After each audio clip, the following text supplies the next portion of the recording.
Hello student, ಈ ಒಂದು ವಿಡಿಯೋದಲ್ಲಿ ನಾವು ನಿಮ್ಮ ಬಿಕಾಮ್ ಸೆಕೆಂಡ್ ಸೆಮಿಸ್ಟರ್ SCP ಸಿಲೆಬಸ್ನಲ್ಲಿ ಬರುವಂತಹ ಸಂವಿಧಾನದ ಮೌಲ್ಯಗಳು 3ನೇ ಯೂನಿಟ್ನ 1ನೇ ಟಾಪಿಕ್ ಚುನಾವಣಾ ಆಯೋಗ ಎಲೆಕ್ಷನ್ ಕಮಿಷನ್ ಬಗ್ಗೆ ಡಿಸ್ಕಷನ್ ಮಾಡೋಣ.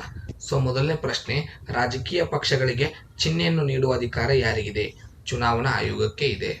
ಭಾರತದ ಚುನಾವಣಾ ಆಯೋಗದಲ್ಲಿ ಎಷ್ಟು ಸದಸ್ಯರು ಇದ್ದಾರೆ? 3 ಜನ ಸದಸ್ಯರು ಇದ್ದಾರೆ. ಭಾರತದಲ್ಲಿ ಯಾವ ಸಂಸ್ಥೆ ಚುನಾವಣೆ ನಡೆಸುತ್ತದೆ? ಚುನಾವಣಾ ಆಯೋಗ ಚುನಾವಣೆ ನಡೆಸುತ್ತದೆ. ಚುನಾವಣಾ ಆಯೋಗ ಯಾವ ನಿಯಮದ ಅಡಿಯಲ್ಲಿ ಕಾರ್ಯನಿರ್ವಹಿಸುತ್ತದೆ?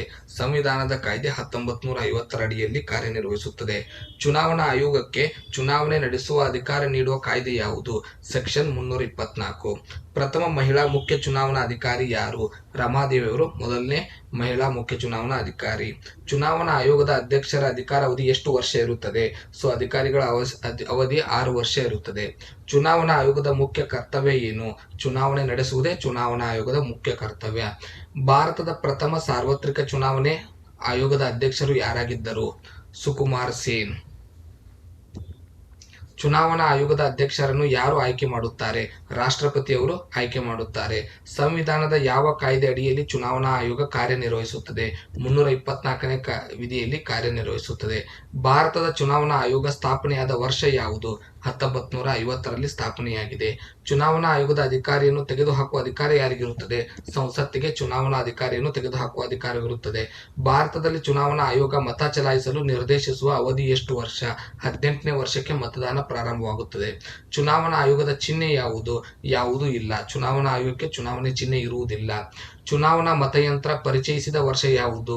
ಸೊ 1982. ಮತಗುರುತು ಚೀಟಿಯನ್ನು ಪರಿಚಯಿಸಿದ ವರ್ಷ ಯಾವುದು? 1992. 1992, 1993. ಭಾರತದ ಚುನಾವಣಾ ಆಯೋಗದ ಮುಖ್ಯ ಕಚೇರಿ ಎಲ್ಲಿದೆ? ಸೊ ದೆಹಲಿಯಲ್ಲಿ ಭಾರತದ ಮುಖ್ಯ ಚುನಾವಣಾ ಕಚೇರಿ ಇದೆ. ಭಾರತದ ಮೊದಲ ಸಾರ್ವತ್ರಿಕ ಚುನಾವಣೆ ಯಾವಾಗ ನಡೆಯಿತು? ಭಾರತದ ಸಾರ್ವತ್ರಿಕ ಚುನಾವಣೆ ನಡೆದದ್ದು 1951. ಇದು ಮೊದಲ ಸಾರ್ವತ್ರಿಕ ಚುನಾವಣೆ. ಪ್ರಸ್ತುತ ಭಾರತದ ಚುನಾವಣಾ ಮುಖ್ಯಸ್ಥ ಯಾರು? ಈಗಿರುವಂತಹ ಪ್ರಸ್ತುತ ಚುನಾವಣಾ ಆಯೋಗದ ಮುಖ್ಯಸ್ಥರು ರಾಜೀವ್ ಕುಮಾರ್. ಸೊ ಇವು ನಿಮ್ಮ ಚುನಾವಣಾ ಆಯೋಗದ ಮೇಲೆ ಕೇಳುವಂತ ಪ್ರಮುಖ ಪ್ರಶ್ನೆಗಳು. ಮುಂದಿನ ವಿಡಿಯೋದಲ್ಲಿ ನೆಕ್ಸ್ಟ್ ಟಾಪಿಕ್ ಮಹಿಳಾ ಆಯೋಗದ ಕುರಿತು ಚರ್ಚಿಸೋಣ. ಧನ್ಯವಾದಗಳು.